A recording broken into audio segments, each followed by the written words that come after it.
Derry, Maine in October 1988. Bill Denbrough works with his younger brother Georgie to construct the SS Georgie, name of a paper sailboat. Bill is too sick to accompany Georgie, who wants to go outside to sail it in the rain. Both brother hugs each other and Georgie leaves to play. Georgie navigates his vessel down the road. As he seeks it, he accidentally collides into a roadblock. The boat travels to the end of the street, falling into the sewer. Fearing that Bill will become angry, Georgie rushes to try to grab it. A pair of yellow eyes appear as he peers into the sewer. They belong to an entity named Pennywise the dancing clown. Pennywise speaks to Georgie in a playful tone. Before offering him his boat back, Pennywise grabs Georgie's arm and sinks his massive teeth into it. As he reaches for it, Georgie's arm is severed, and he is left crying for Bill before being dragged down into the sewers. After 8 months, June 1989, Mike Hanlon is introduced as his grandfather. Leroy forces him to kill a sheep with a nail gun. Leroy instructs the boyo before carrying out the deed himself. Today is the last day of school. Bill and his friends Richie, Eddie and Stanley, all members of the Losers Club, are off to begin their summer. Unfortunately, they come into contact with the school's psychopath, Henry Bowers, and his thugs Patrick, Victor, and Belch. After the punk mocks Bill's friends, Henry approaches Bill threateningly until he notices his father, Officer Beverly Marsh, is smoking in the bathroom. Bev, insulted of being a slut by a group of mean girls led by Greta. One of the girls fills a trash bag with water and dumps it on Bev, but she hides her face behind her bag.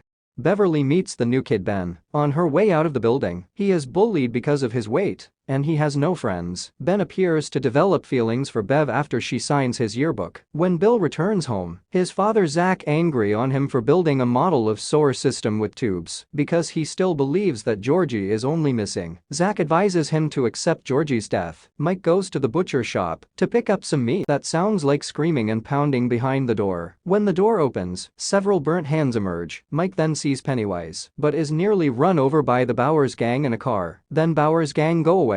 Soon then his grandfather comes on a door. Stan is studying for his bar mitzvah at the synagogue. The rabbi's office has a painting of a woman with a distorted face that frightens him. When Stan picks up the painting, the woman has vanished. When he turns around, it appears as a woman with a fanged smile. Stan takes off running. Ben is at the library researching Derry's past. According to a series of articles, children in Derry have been disappearing under mysterious circumstances for centuries. Pennywise and a missing boy's head in a tree are depicted in the book. Pennywise then lures Ben into the basement, where he encounters the headless boyo before being chased out. Ben is attacked by the Bowers gang on his way home. Henry's hold him to the bridge railing. Patrick wants to use a lighter and bug spray to burn Ben, but Henry wants to carve his name into Ben's stomach. An elderly couple drives by and notices this but does nothing. The presence of a red balloon implies that it is present. Ben kicks Henry in the nuts and rolls him over the bridge and into the woods, leaving Henry with only an H. The punks are chasing Ben. Meanwhile, the losers are near the sewers because Bill has persuaded his friends to assist him in finding Georgie. Ben falls into the water near them, and the boys pull him to safety. Patrick abandons his friends and runs into the sewers to find Ben. He encounters demonic-looking children, prompting him to run, but he comes to a halt. A swarm of red balloons appear in front of him and pop, revealing Pennywise, who eat and kill Patrick. The boys go to the pharmacy to get cotton balls and bandages, but they are strapped for cash. Beverly is in the store buying tampons when she encounters the boys. Bev pretends to flirt with the pharmacist, Mr. Keene. After hearing their problem, he appears to be a creep to her, but she manages to divert his attention long enough for the boys to steal their supplies and for her to steal some cigarettes. Beverly returns home to her father, who is even creepier than Mr. Keene. He pushes his daughter into the bathroom, causing her to cry. She then cuts off her hair until it is at a shorter length. The boys, now joined by Ben, are gathered at the quarry, ready to jump into the lake, but no one wants to be the first to do so. Bev appears and jumps first, inspiring the others to follow. They have a good time swimming and socializing. Later, Ben tells everyone about what he discovered in Derry's history. Eddie is on his way home when he comes across the abandoned house on Niebolt Street. He is suddenly attacked by a leper. Suddenly Eddie to run through the house's yard. Bev is in her room, clutching a postcard bearing a poem written by a secret admirer. She believes it was written by Bill, but it was actually written by Ben. Bev can hear children's voices from her bathroom. When she looks into the sink where the voices are, clumps of hair reach out to grab her, and a fountain of blood gushes all over the bathroom. Mr. Marsh enters, horrified to see Bev, but he cannot see the blood. He simply observes that her hair makes her appear to be a boy. Bill is walking around the house when he notices Georgie running around. Shocked, he follows Georgie to the flooded basement. Georgie takes a step forward and invites Bill to join him, saying, "We're all floating down here. You'll float as well." He yells and decomposes as he repeats, "You'll float too." Pennywise then emerges from the water and attempts to capture Bill, but he flees the basement. The kids are riding their bikes the next day when they come across Mike's bike and the Bowers gang's car. They go down by the creek to find the punks who are harassing Mike because he is black. Bev throws a rock at Henry's head, sparking a rock-throwing war between the two groups. As Henry is knocked unconscious, Mike runs over to the loser's side, while Vic and Belch escape. Bill mentions what he saw in his house as the kids walk away with Mike. Eddie confirms that he has seen Pennywise. Mike describes what he saw and how his old house was burned down by racist goons, and his parents died trying to break down the door to his room, their skin melting to the bone. Richie is the only one who hasn't been haunted, but he is afraid of clowns. The kids go to Bill's garage and use a projector to look at a map of Derry. They notice that the sewers are connected to the Niebolt residence, where it resides. The projector then begins to work on its own, displaying images of Bill and Georgie with their parents, but with Pennywise's face superimposed over their mother. They knock the projector over, but it continues to play until Pennywise fully emerges from the screen and attempts to kidnap the children. They are able to escape the garage before he can harm them. The losers go to the Niebolt house to confront it. Bill, Richie, and Eddie enter the house, while the others stand guard outside. Richie freaks out when he sees a missing poster of himself, but Bill reminds him that it's not real. When Pennywise discovers Eddie, he is separated from his friends. He falls through the floor and breaks his arm in the kitchen. Bill and Richie attempt to reach him through 3 different doors.